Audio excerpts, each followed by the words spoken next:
إن الحمد لله نحمده ونستعينه ونستغفره ونعوذ بالله من شرور أنفسنا وسيئات أعمالنا من يهده الله فلا مضل له ومن يضلل فلا هادي له وأشهد أن لا إله إلا الله وحده لا شريك له وأشهد أن محمدا عبده ورسوله صلى الله عليه وعلى آله وأصحابه أجمعين.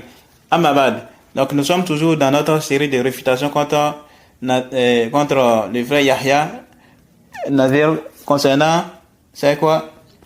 Contre le frère Nadir Yahya concernant les ambiguïtés qu'il a propagées autour de l'authenticité du hadith concernant les méritants des 6 jours de Shawwal.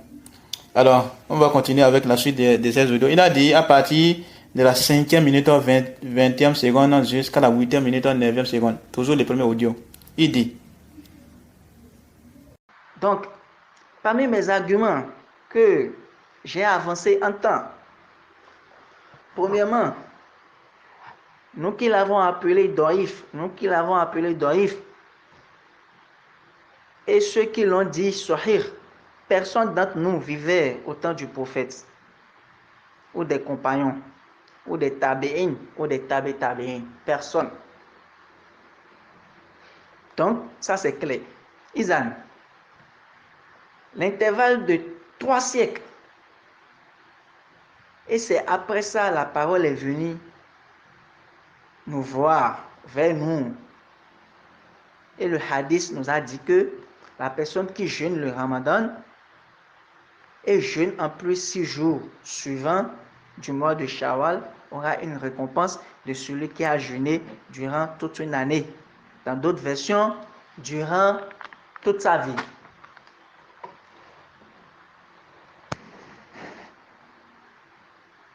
Que c'est le prophète Mohammed sallallahu alayhi wa sallam qui l'a dit.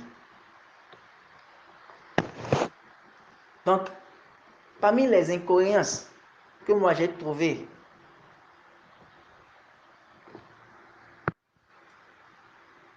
donc je disais, parmi les incohérences que j'ai trouvées, est que vous savez tous qu'on n'a pas vécu au temps du prophète,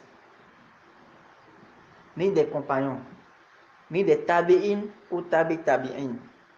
Donc là, nous sommes tous limités sur nos enquêtes. Parce que sur ceux qui on peut se rapprocher pour pouvoir connaître la vérité, ne sont pas de notre génération. C'est les livres ou les écrits que nous sommes venus voir. C'est sur ça nous marchons. Et parmi ces écrits que nous sommes venus voir, Dieu, Allah subhanahu wa ta'ala, n'a pas retiré notre cerveau ni notre intelligence pour qu'on puisse réfléchir et voir est-ce que c'est vrai, c'est authentique ou non authentique ce que le hadith a dit.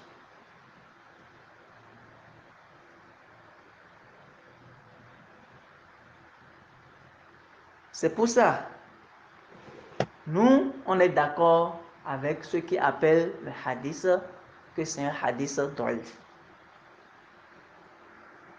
Donc, nous qui avons...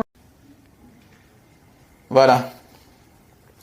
Donc, de cet extrait, on retient 3 points. Le premier, ceux qui l'ont appelé doïf, donc c'est-à-dire ceux qui ont appelé le hadith doïf, le hadith faible, et ceux qui l'ont appelé sahih, personne parmi nous ne vivait au temps du prophète sallallahu alayhi wa sallam, ou des compagnons, ou des tabi'in, ou des tabi'in.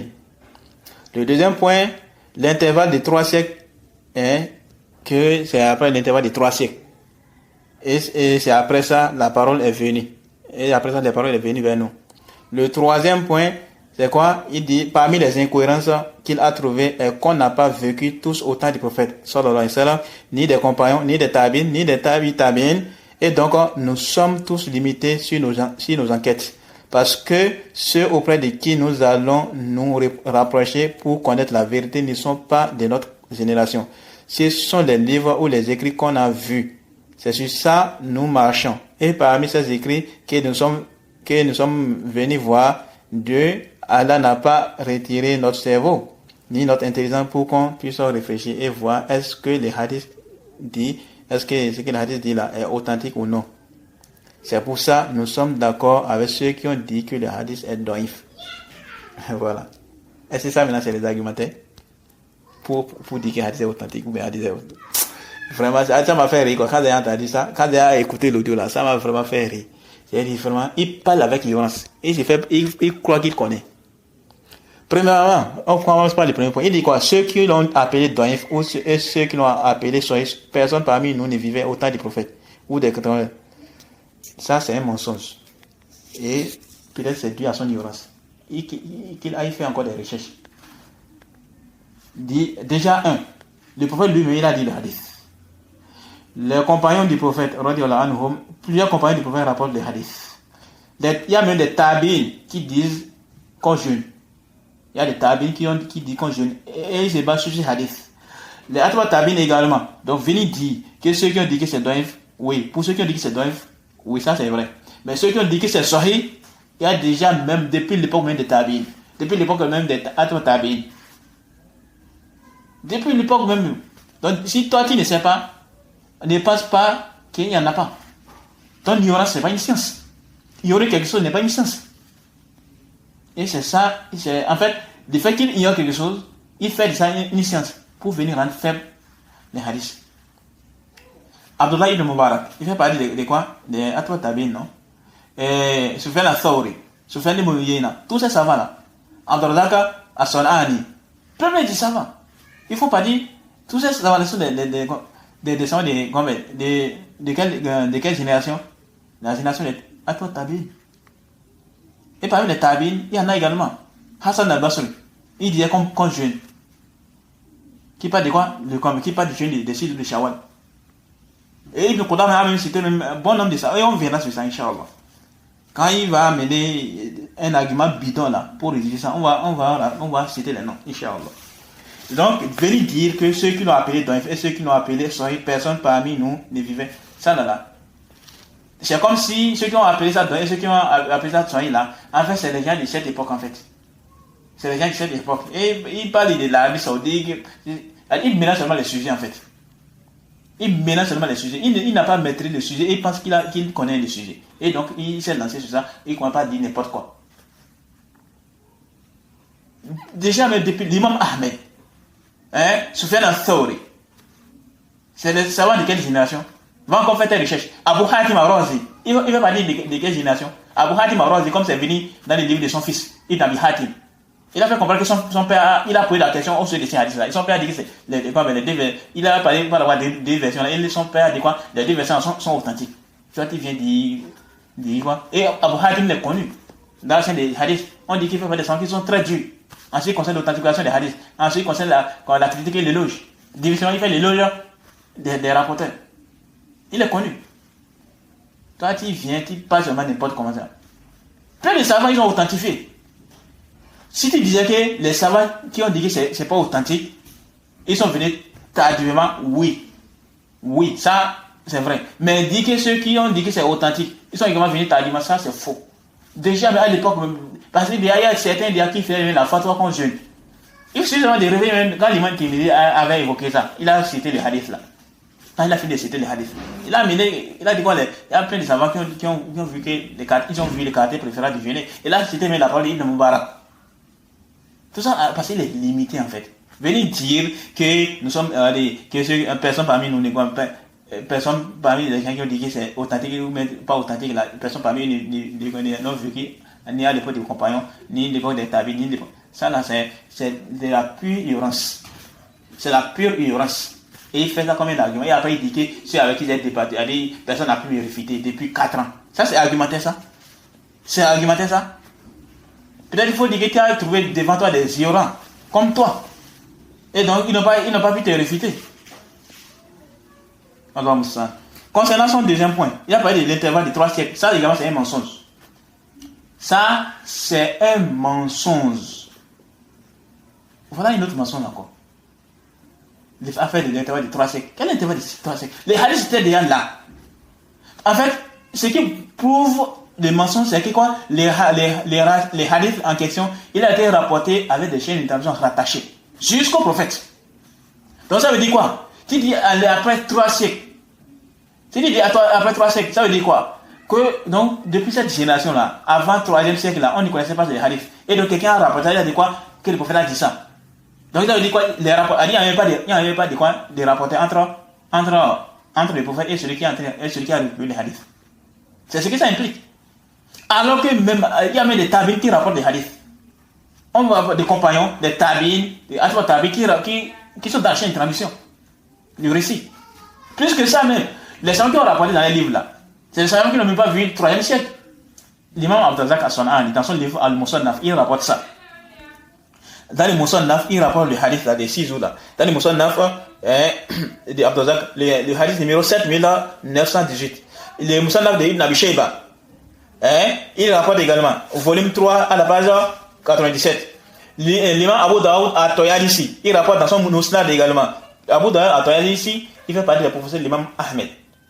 Abu Daoud at-Tayalisi, il fait partie des professeurs de l'imam Ahmed. Il ne s'agit pas de l'imam Abu Daoud, l'auteur de Sunan, non. C'est deux personnes différentes. Et c'est quoi, mais l'imam Abu Daoud, l'auteur de Sunan, il fait partie des étudiants de Abu Daoud at-Tayalisi. Si je ne me trompe pas. Mais je sais très bien que Abu Daoud at-Tayalisi, il fait partie des professeurs de l'imam Ahmed. Et parfois, l'imam Ahmed rapporte bien de lui. Donc Abu Daoud at-Tayalisi, il a rapporté les hadiths. Et c'est pas tout. L'imam Abu Bakr al-Humaydi, qui fait partie des professeurs de l'imam Bukhari, il a rapporté les hadiths dans son Musnad. Et puis, l'imam Ahmed lui-même, l'imam Ahmed, c'est un savant du 3e siècle. L'imam Ahmed est un savant du 3e siècle. L'imam Ahmed est mort en quelle année? L'imam Ahmed est mort en quelle année? L'imam Abu Bakr al-Humaydi, le professeur de l'imam Bukhari, il est mort en quelle année? L'imam Abdrazak As-San'ani, il est mort en quelle année? Vous regardez, l'ignorance comme ça. Il dit que 3e siècle, après 3e siècle. Quel 3e siècle? Les travaux du 3e siècle. Regarde l'ignorance comme ça. L'imam Sufyan al-Thawri, il fait partie des rapporteurs de ces hadiths. Et Sufyan al-Thawri, il recueillait les hadiths. Premier le savant. Comment ça, on dit qu'il est 3e siècle? Quel 3e siècle? Ça, c'est un. Le 2, même si c'est le 3e siècle, c'est où le problème? Parce qu'à l'époque, les gens avaient une parfaite capacité de mémorisation. Les savants, plein de savants, ils avaient des parfaites capacités de mémorisation. Au point où ils sont même capables de narrer les hadiths textuellement de la manière qu'ils ont entendu. À l'instant d'Abu Huraira, par exemple. Il y avait un jour, les gens sont venus questionner Abu Huraira au sujet des hadiths. Et il a narré des tas de hadiths. Un certain nombre de hadiths. Ils ont dit, un an plus tard, les gens sont revenus pour voir Abu Huraira. Concernant les hadiths qu'il les avait narrés là, il les a répété les mêmes choses. Il n'a même pas ajouté aucune lettre. Aucune lettre n'a été ajoutée ni retranchée. Ça montre quoi? Il a bien mémorisé les hadiths. On dit Abu Huraira, il fait partie des huffaz de cette communauté. Les huffaz, il avait une parfaite capacité de mémorisation. Et ça, plein de ça, rentre vraiment dans la chaîne des hadiths. L'imam Bukhari, il fait partie des rapporteurs des hadiths. On disait quoi? Dans la suite, lui, il ne recopiait pas les hadiths. Il gardait ça avec sa tête.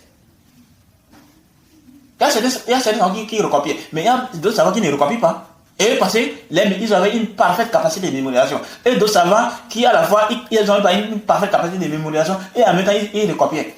À l'instant de l'imam Ahmed, il a son moustad là. Mais il connaissait également les hadiths par cœur. L'imam Abu Zur'a, qui avait une parfaite capacité de mémorisation, au point où il dit quoi? Au point où il dit que tout ce qu'il entendait là, ça rentrait dans sa tête. Et donc il était obligé de mettre les doigts dans sa main. Pourquoi? Les doigts dans ses oreilles, pour ne pas entendre des trucs pervers. Parce que sa mémoire a capté tout. Au point où quelqu'un a dit quoi? Que je ne jure pas à Allah. Si Abu Zur'a n'a pas mémorisé 100 000 hadiths, je vais divorcer de ma femme. Et ils sont partis voir Abu Zur'a pour l'informer. Et c'est là qu'il a dit quoi? Il a fait comprendre qu'il pouvait garder sa femme. Parce que lui là, il avait même mémorisé plus que ça. Et il disait mais quoi? Qu'il mémorisait 100 000 hadiths comme on mémorise Surat Ikhlas. La Surat 112 du Coran là. Surat Ikhlas. Qul huwa Allahu ahad. Jusqu'à la fin là. Allah samad. Lam yalid wa lam yulad wa lam yakul lahu kufuwan ahad. La surat là. Il disait qu'il mémorisait 100 000 hadiths comme on mémorise cette surat là. Mais c'est où le problème? Même si les hadiths ont été, si tu pas des recopiages avec des copiages des hadiths, déjà il y avait la capacité de mémorisation qui existait. L'imam Zuhri, qui avait plein de hadiths, Saïd Moussaïd, qui avait plein de hadiths, ils étaient des grands rapporteurs. Il suffit de rentrer dans la bibliothèque des rapporteurs pour pouvoir t'en rendre compte de la parfaite capacité de mémorisation de certains rapporteurs. De la parfaite capacité. Je dis même pas parfaite capacité de mémorisation. Je dis même la parfaite capacité. Ils avaient une parfaite capacité de mémorisation. Pas juste, ils avaient quoi? Ils avaient juste une capacité de mémorisation seulement. Ils étaient bien une parfaite capacité de mémorisation. Et même à notre époque, on voit ça. Avec certains savants. On dit chez une base, par exemple. On lui dit seulement quelque chose, une fois, il garde tout. Mais quand la chose est trop longue et autre là, on lui dit seulement 3 fois, et c'est fini, il garde ça. Donc c'est où le problème? Même si les hadiths n'ont pas été recopiés, mais la mémoire était là. Et à l'époque, les gens étaient très avancés avec la mémorisation. Ça, c'est pas quelque chose qui est quoi? Qui est ignoré. C'est pas quelque chose qui est ignoré. Donc c'est où le problème par rapport à ça? Donc ça, c'est pas un argument en fait. Ça là, c'est pas un argument. Le troisième point, il a parlé de quoi? L'incohérence. Il dit quoi? Parmi les incohérences qu'il a trouvées, et vous vous souvenez, dans le premier audio qu'ils avaient fait, bon, le deuxième audio, l'audio précédent, il avait dit quoi? Qu'il avait dit quoi? Que dans les hadiths, il y avait beaucoup d'incohérences dedans. Maintenant, il a dit quoi? Et ici, il dit quoi? Parmi les incohérences, il fait comprendre que quoi? Parmi les incohérences qu'il a trouvées, et qu'on n'a pas vécu tous au temps du prophète. Il faut bien écouter. Suivez attentivement. Qu'on n'a pas vécu tous au temps du prophète, sallallahu alayhi wa sallam, ni des compagnons, ni des tabi'in, ni des tabi'in. Et donc, nous sommes tous limités sur nos enquêtes. Parce que ceux auprès de qui nous allons nous rapprocher pour connaître la vérité ne sont pas de notre génération. Ce sont des livres ou les écrits qu'on a vus.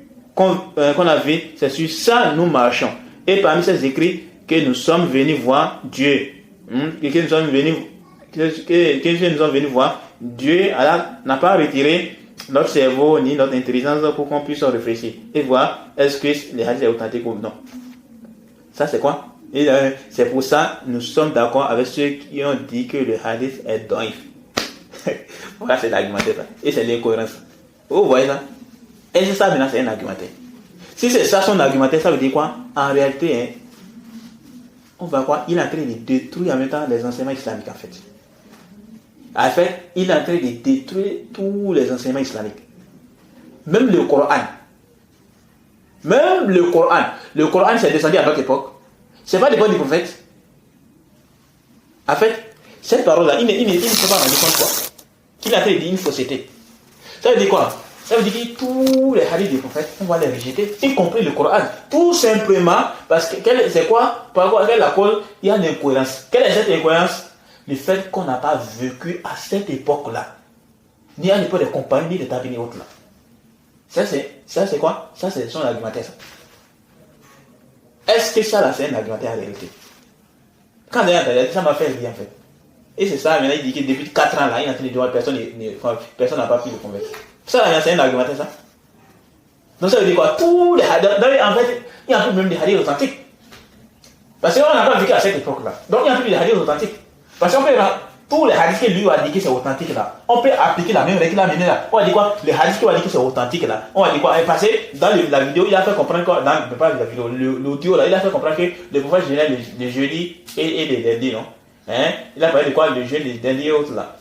On va faire, si il voit que c'est authentique, ok, on va dire que parmi les incohérences par rapport à ça, donc on va appliquer ça même la règle innovée qu'il a apportée là. Donc on va dire quoi? Parmi les incohérences par rapport à quoi?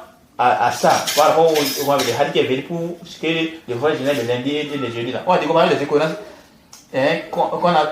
qu'il a trouvé, donc par rapport à sa méthodologie, qu'on peut trouver, qu'on n'a pas vécu tous au temps du prophète. Ni des compagnons, ni des tabi'in. Et donc nous sommes tous limités sur nos enquêtes. Vrai ou faux? Vrai. Et donc, parce que ceux auprès de qui nous allons nous rapprocher pour connaître la vérité ne sont pas tous de notre génération. Ce sont des livres, les écrits qu'on a vus, c'est sur ça nous marchons. Et parmi ces écrits que nous sommes venus voir, Dieu Allah n'a pas retiré notre cerveau ni notre intelligence pour qu'on puisse réfléchir et voir est-ce que les hadiths sur le jeûne de jeudi et vendredi, le jeûne de jeudi et lundi là, c'est authentique ou pas? Donc on va dire quoi? Donc pour nous ça nous sommes d'accord avec ceux qui disent que les hadiths est daif. Si quelqu'un s'est argumenté comme ça et on dit qu'on prend en considération dans la tête, ça ne passe pas. Si tu dis non, là-bas il n'y a pas de divergence par rapport à l'authenticité des hadiths, par rapport à l'authenticité. Ok, on va prendre parce qu'il y a certains hadiths où les gens divergent. Donc on va appliquer cette règle là. Subhanallah. Quelles paroles faibles, des paroles nulles, caduques, fausses. Tu dois encore aller apprendre tes règles innovées seulement dans la religion que tu apportes. Des règles innovées seulement. Le fait qu'on n'a pas vécu, le fait que les gens divergent sur nos hadiths et qu'on n'a pas vécu à l'époque là, et l'époque des compagnons et autres là, ça il n'y a pas d'incohérence par rapport à ça. C'est où l'incohérence par rapport à ça? Tout ça est dû à ton ignorance. Et tu dois apprendre d'abord. Je ne sais même pas comment quelqu'un comme ça peut aller sur le mimbar pour faire sermon. Comment quelqu'un comme ça? Quelqu'un a raconté n'importe quoi sur la religion. Allez, ça m'étonne quoi. Et les gens vont l'écouter comme ça. Et ils vont prendre ça maintenant, ils sont à tes propagés. Il faut regarder comme ça. Ça là maintenant, c'est un argumentaire. On peut utiliser plein de jugements comme ça en islam. Plein de jugements en islam comme ça. Par rapport à cet argumentaire, le bidon qu'il a apporté. C'est très grave ça. Il ne sait pas ce qu'il a dit là, c'est très grave en fait. Et aussi un point. Et à travers l'argumentaire, on fait quoi? En fait, à travers son argumentaire, c'est comme s'il veut conditionner l'authenticité des hadiths par notre raison. Il faut qu'on réfléchisse. Allah nous a donné l'intelligence et autres là. Allah nous a donné l'intelligence. On n'a pas vécu à cette époque et autres là. Il faut bien observer. Parce qu'il faut bien. C'est là qu'il vient en venir en fait. C'est ce que ça implique, même s'il ne dit pas clairement. Mais c'est ce que sa parole implique. C'est que les gens. Il y a à notre époque là, il y a des gens qui croient quand les hadiths cadrent avec les raisons, ils vont dire que c'est authentique. Mais quand c'est un cadre pas avec les raisons, ils vont dire que c'est pas authentique. Il y a des gens à cette époque comme ça. Il y a des gens à cette époque comme ça. Qui ont cette conception. Je me rappelle, il y a débattu avec quelqu'un qui a arrêté plein de tests. Le châtiment de la tombe, le truc là, l'abrogation dans le Coran, plein de trucs comme ça. Il a dit ça ne cadre pas avec la raison. Il a même dit que le châtiment de la tombe là, il a en train de douter même. Est-ce que réellement le châtiment? Il a dit, après, quand on a sur plein de jugements, il a en train de la lapidation, la question de couper la main du voleur, plein de choses comme ça. Après, moi, je lui ai demandé, j'ai dit, qu'est-ce que tu es musulman? C'est pendant le mois de Ramadan, passé la 2024, le Ramadan 1445, de la Hijra, qui correspond à l'année 2024 l'année grégorienne. C'est là qu'il dit ça, j'ai dit, qu'est-ce que tu es musulman? C'est la question que je lui ai posée. Parce qu'il dit, il plein de choses. Et même sur les affaires de quoi, les prières là, les prières qu'on fait, les prières obligatoires là, les noms des rakats là. Subhanallah. Tout simplement parce que ça ne cadre pas avec sa raison. Et c'est ça qu'il lui avait dit. Est-ce que tu es musulman? Et en tout cas, personnellement, je dis de son islam. Mais je n'ai pas dit qu'il est mécréant. Mais j'ai dit, est-ce que lui, est-ce que c'est un musulman? Est-ce que lui, il est vraiment un musulman? C'est ça que ça m'a étonné quoi. Et il y a des gens comme ça. Et c'est un béninois, c'est pas quelqu'un. Chez nous au Bénin ici, là, c'est au Bénin aussi. Et c'est un frère de Parakou. Comme on dit que c'est un frère de Parakou. Les gars là. Mais jusqu'il est à Cotonou. C'est quelqu'un qui nous a mis en contact. Vous voyez. C'est triste. Les frères là. Mais l'autre m'a dit que non, que c'est un frère, c'est un musulman et autre là. Il fait la prière, mais autre là. Et il a ce genre de conception là. Les frères là.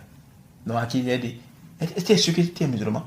J'avais posé la question par rapport à dire sa manière de ses conceptions en fait.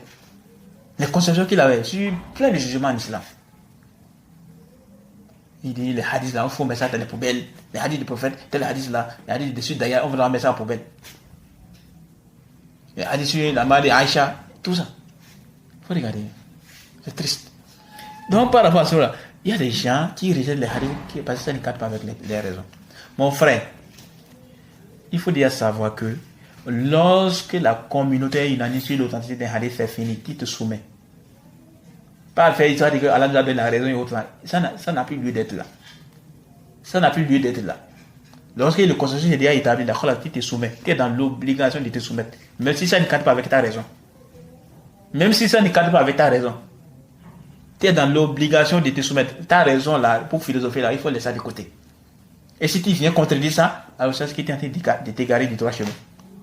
La religion islamique n'est pas comme la religion chrétienne, hein, ni la religion des juifs et autres là. La religion islamique, c'est pour suivre, pas pour innover. On nous a demandé de suivre. Donc ça veut dire quoi? La voie sur laquelle était le prophète sallallahu alayhi wa sallam et ses compagnons, c'est sur cette voie qu'il doit cheminer. Il ne doit pas apporter des nouvelles voies. Si tu apportes des nouvelles voies, tu es en train de t'égarer du droit chemin. Il faut regarder. Quand les compagnons là, à l'époque, après la mort du prophète, après la mort les trois premiers califes, après les morts, à l'époque de Ali ibn Abi Talib, quand les Khawarij ont fait les apparitions, ils ont voulu faire quoi? Histoire de on va réfléchir, ils vont faire truc là. Qu'est-ce qui s'est passé? Ils ont fait quoi? Ils se sont écartés de la compréhension des compagnons du prophète. Quand il d'abord s'est parti débattre avec eux, qu'est-ce qu'il les a dit? Il a dit quoi? Aucun compagnon n'est parmi vous. Il a dit quoi? Aucun compagnon n'est parmi vous.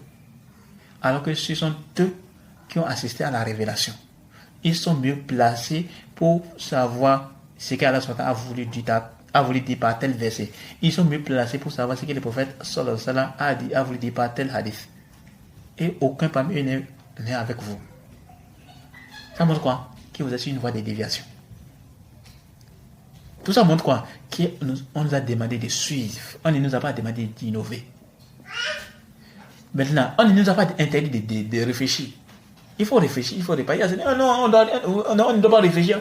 Personne n'a interdit de réfléchir. Mais lorsque tu vas réfléchir et tu as compris, et cette compréhension vient contredire la compréhension sur laquelle étaient nos peuples, on dit, hé, arrête-toi là.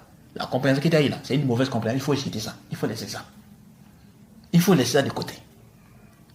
Parce que dans la religion, c'est quoi? La religion est tawqifiyya. C'est limité aux tests. La religion des enseignements islamiques, là, c'est limité aux tests. La législation est limitée aux tests. Tu veux connaître les sentences, quelque chose, des textes du Coran et de la Sunna. Tout en faisant en sorte de ne pas sortir de la compréhension des peuples, notamment la compréhension des compagnons. Donc lorsque le consensus est établi là, tu ne peux pas venir contredire ça. Tu ne peux pas venir contredire ça. Même si Allah nous a donné une truc pour réfléchir, oui. Mais cette réflexion, quand on va réfléchir et on a compris quelque chose, cette compréhension, on ne doit pas quoi? On doit la regarder. On doit regarder cette compréhension. Est-ce que c'est en conformité avec la compréhension des peuples, ou pas? Si oui, alors c'est bien. Alhamdulillah. Dans les cas contraires, dans les cas chiants, il faut arrêter ça. Il faut quoi? Il faut délaisser cette compréhension là. C'est comme ça qu'on se comporte. Parce que quoi, tu apportes une position dont aucun savant ne t'a précédé. C'est pourquoi l'imam Ahmed disait quoi? Prends garde à parler d'un sujet dont aucun savant ne t'a précédé.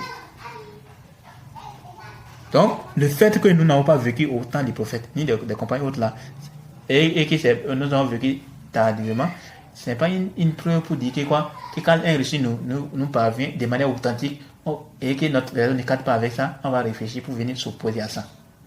Non. Mon frère, si tu prends cette voie-là, tu t'égares du droit chemin. Les conditions pour qu'un hadith soit authentique sont déjà établies là. Et ça fait l'unanimité des savants.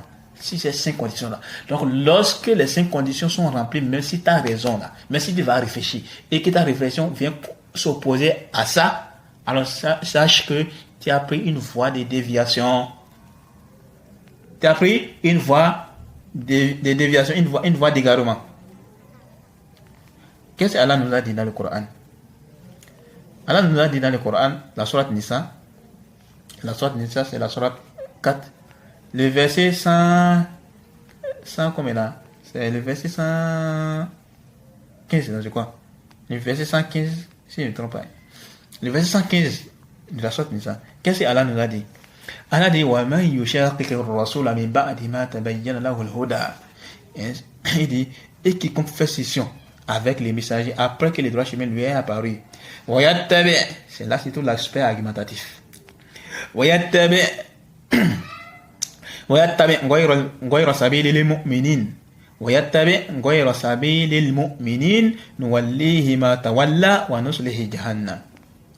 Et sur un autre chemin qui est celui des croyants, nous les laisserons comme il s'est détourné et le brûlons dans les feux. Il faut aggraver ça dans ta mémoire, mon frère.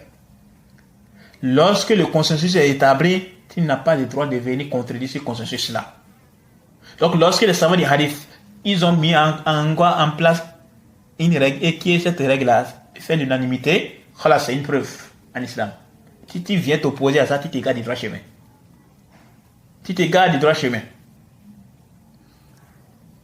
Tous ces arguments qui t'amènent là, qui est parmi les savants à amener ça comme argument pour dire quoi? Qu'il ne s'agit pas des conditions pour que les hadiths soient authentiques. Qui parmi les savants? Tous les arguments, depuis qu'on a commencé la recherche jusqu'à maintenant, qui parmi les savants, les arguments qui t'amènent pour réfuter, pour en faire le hadith? Qui parmi les savants a amené ça? Il faut aggraver ça dans la mémoire.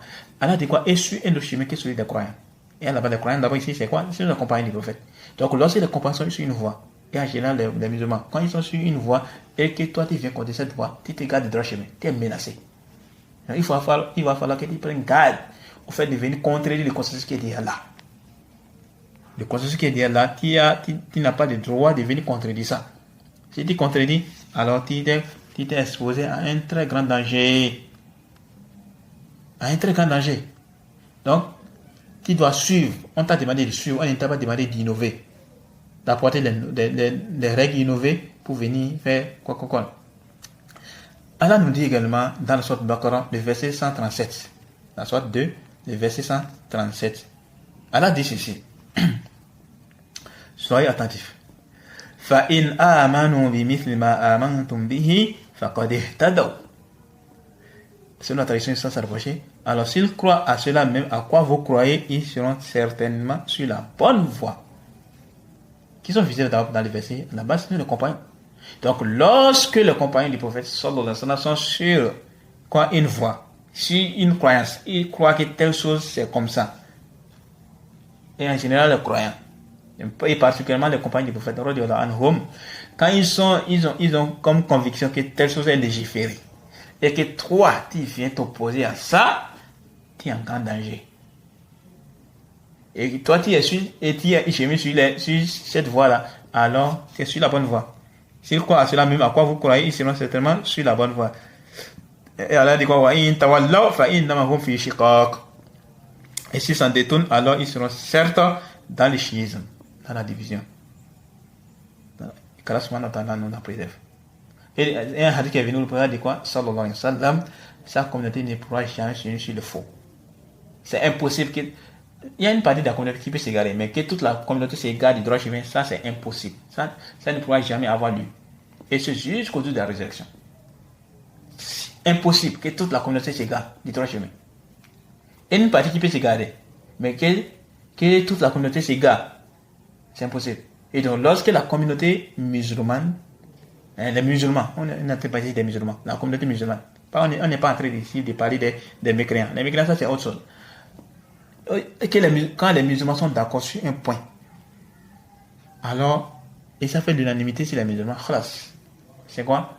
Ça fait quoi? Ça c'est une preuve. Maintenant, quand il y a une divergence, alors on revient.